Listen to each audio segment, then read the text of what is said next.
এখন আল্লাহর রহমতে ফুল কমপ্লিট একদম। ভিতরের যেই কাজগুলো এগুলো তো বরাবরের মতো সবসময় কমপ্লিট করি আল্লাহর রহমতে। AC okay. অ্যান্ড যে পারফিউমগুলো একটু রিফিল করে ফেললাম পিছনে যেগুলো ছিল, এগুলো সিট সহ এভরি সিঙ্গেল পার্ট একদম full neat and clean, even door part সহ। আর যেহেতু ইঞ্জিন অয়েল রিলেটেড প্রবলেম ছিল, আল্লাহর রহমতে ইঞ্জিন অয়েল রিলেটেড প্রবলেমটা সলভ হয়েছে।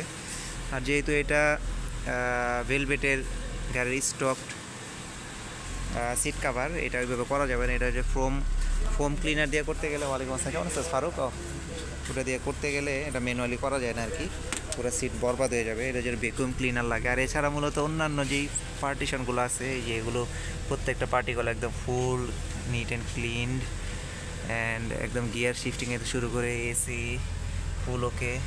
এসি টেম্পারেচার 7 থেকে 9 ইন্টারনাল। আর আর ওভারঅল ইঞ্জিনের এখানে একটা নয়েজ ছিল, ওই নয়েজটা এই লাইটের এই জায়গা থেকে আসতো আর কি। হেডলাইটের নিচের এই পার্টিশন, এই জায়গায় একটা এই বুশের কাজ করতে হবে আর কি। এখন আপাতত স্টপ করা, হয়তো ইঞ্জিনের এখন স্মুথ শব্দ পাচ্ছেন, তারপরেও শব্দটা আছে। বাট ওভারঅল এমনিতে সব ওকে। চাকা টাকা থেকে ক্লিন করা থেকে সব করা হয়েছে। মূলত যেই প্রবলেমটা হয়েছিল, আমার হয়তো ফেসবুকে পোস্ট দেখেছেন যে নর্মালি তো আমি বাইরের খোলা ইঞ্জিন অয়েল এটা কোনোভাবেই সাপোর্ট করি না, এটা দেওয়া হয় না।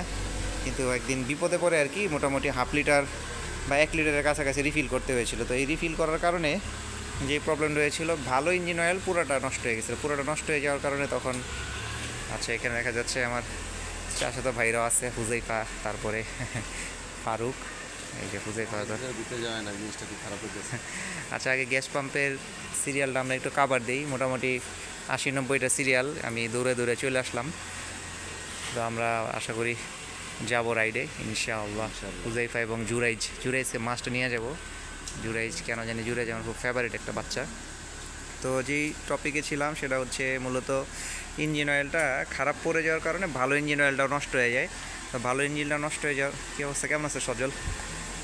ভালো ইঞ্জিন অয়েলটা নষ্ট হয়ে যাওয়ার কারণে মানে খুবই বাজে অবস্থা হচ্ছিল, তো সিজ হয়ে যাওয়ার মতো অবস্থা। তো এখন পুরো ইঞ্জিন অয়েলটাই আর কি বেশ কিছু টাকা গচ্চা গেল, আর্থিক অবস্থা খুব খারাপ তার মধ্যেও। তো এখন ওভারঅল ঠিক আছে। আর এসিটা আমরা আবার একটু চেক করে দেখি। হ্যাঁ, এসি কুলিং ক্যাপাসিটি ঠিক আছে। আচ্ছা, এখন আমরা চাইলে এটা অফ করে দিতে পারি। এটা ফুল ওকে আছে। তো ইঞ্জিন অয়েল এবং অয়েল ফিল্টার এটার প্রতি কেয়ারফুল না থাকলে বড় বিপদের সম্ভাবনা থাকে। তো আল্লাহর রহমতে এটা শেষ মুহূর্তে জাস্টিফাই করা গেল। তবে এর জন্য কৃতিত্ব কেউ দিতে হবে আমাদের, সেটা হচ্ছে আমাদের আরমান যে মন্টিমিয়া। তো সে এটা জাস্টিফাই করাতে তারপর আমরা স্বপন মোটরস থেকে, স্বপন ভাইয়ের দোকান থেকে আমরা ইঞ্জিন অয়েল ফিল্টারটা নিয়ে আসি। তো নিয়ে আসার পরে এটা মূলত গাড়ি এখান থেকে সরাইতেই পারিনি আমরা। মানে যে অবস্থা, যেই যখন দেখলাম যে ইঞ্জিন অয়েল নাই, পুরো এমন অবস্থা, ময়লা হয়ে গেছে, নাই যে অবস্থা, ওই অবস্থা থেকে নিলে ইঞ্জিন নগদের মধ্যে সিজ হওয়ার সম্ভাবনা থাকে। তো যাই হোক, পরে আমরা এটা রিস্ক নিলাম না, কষ্ট করে হলেও ইঞ্জিন অয়েল এবং এগুলো সব কিছু চেঞ্জ করে এখন গাড়ি রেডি করা হয়েছে। যেহেতু রেগুলার বেসিসে উবার বা কোনো কাজে বের হওয়া হয়, পথে ঘাটে এই ধরনের বিপদে আসলে পড়ার কোনো প্রয়োজন আমরা মনে করি না আর কি, বা রিস্কই নেওয়া যায় না। তো ড্রেন পেইন্টের বেশ কিছু কাজ আছে, ড্রেন পেইন্টের কাজগুলো করা হচ্ছে না, এটাও বেশ কিছু রিজন, রাস্তায় যেতে পার্ক করতে হয় অনেক ক্ষেত্রে, আর এখন এটা প্রচণ্ড ব্যয়বহুল, সেটা করা হচ্ছে না। তো বৃষ্টি বাদলার দিন আসছে, এই রঙের অবস্থায় এখন যেটা দেখা যাচ্ছে, এর থেকে ওটা খারাপ অবস্থায় পৌঁছাবে।